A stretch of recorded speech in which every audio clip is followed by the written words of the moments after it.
রমজানে সাধারণ মানুষের কাছে কম দামে নিত্য প্রয়োজনীয় পণ্য পৌঁছে দিতে বরিশালে ন্যায্য মূল্যের বাজার শুরু করেছে একদল সাধারণ শিক্ষার্থী। বুধবার সকাল থেকে এই বাজার শুরু হয়েছে বরিশাল নগরীর নতুন বাজার এলাকায়। এখানে বাজার দরের চেয়ে কম দামে পণ্য বিক্রি করছেন তারা। বাজারে রমজান উপলক্ষে যে সিন্ডিকেট চলতেছে বিভিন্ন পণ্যের উপরে, বিশেষ করে গতকালকে লেবুর উপরে যে সিন্ডিকেটটা, আমি বরিশাল চৌমাথা বাজার থেকে 80 টাকা লেবুর হালি কিনছি, আজকে এসে থেকে এখানে 35 টাকা লেবুর হালি। তো সেই হিসেবে এই সিন্ডিকেট ভাঙার জন্য আমরা যদি সবাই একসাথে কাজ করি তাহলে আমাদের বাংলাদেশটা সুন্দর হবে, বাংলাদেশের মানুষও শান্তিতে থাকবে। গত বছরের রমজানের তুলনায় এবারের রমজানে দাম তুলনামূলকভাবে কিছুটা কম থাকলেও হঠাৎ করেই বাড়তে থাকে লেবু, শসা সহ কিছু পণ্যের দাম। সিন্ডিকেট আর মধ্যস্বত্বভোগী দালাল চক্রের কবলে পড়ে পণ্যের দাম যেন সাধারণের ক্রয় ক্ষমতার বাইরে না যায়, এজন্যই এই ন্যায্য মূল্যের বাজার, বলছেন শিক্ষার্থীরা।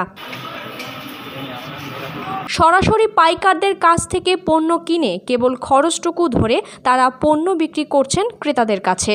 আসলে বাজারের যে বর্তমানে যে পরিস্থিতি, তাতে সাধারণ মানুষ এভাবে আসলে খুব কষ্টকর তাদের জন্য কেনাকাটা করা। যেমন শসা রমজানের আগেও আমরা দেখেছি যে 20 টাকা বিক্রি হয়, সেখানে এখন 70-80 টাকা বিক্রি হচ্ছে। তারপরে লেবু আমরা দেখছি 20 টাকা বিক্রি হয়, এখন দেখা যায় সেখানে 70-80 টাকা বিক্রি হচ্ছে। সেক্ষেত্রে আমরা চিন্তা করলাম যে আসলে এভাবে তো আসলে মানুষের স্বস্তি ফিরে পাচ্ছে না।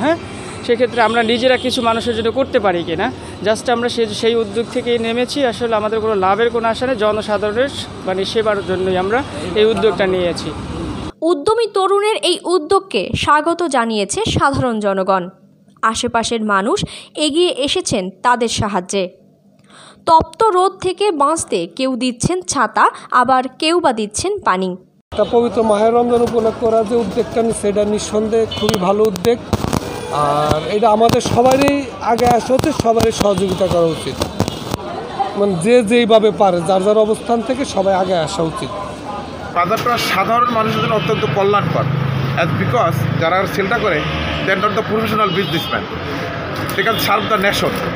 সুতরাং এটা আমাদের জন্য, জনগণের জন্য খুব কল্যাণের এক কথা।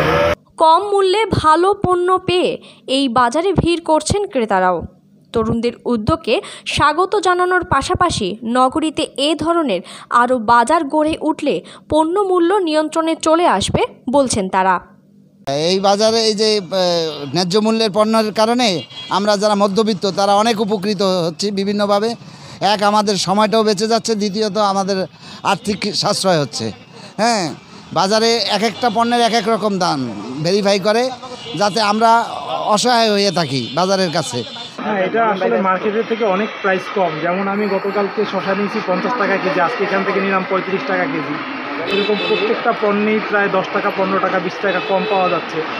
ওভারঅল 4-5টা পণ্য নিলে দেখা গেল 100 টাকা সেভ হইলো। এটা অনেক বড়, আমাদের সাধারণ নাগরিকদের জন্য এটা বড় একটা অ্যাচিভমেন্ট। প্রথম দিনই ব্যাপক সাড়া পাওয়ায় দারুণ খুশি শিক্ষার্থীরাও। এভাবে সাড়া পেলে নিয়মিত বাজার পরিচালনার পাশাপাশি নগরের অন্যান্য পয়েন্টেও ন্যায্য মূল্যের বাজার খোলা হবে বলেন তারা। মনিকা চৌধুরী, দৈনিক যুগান্তর, বরিশাল।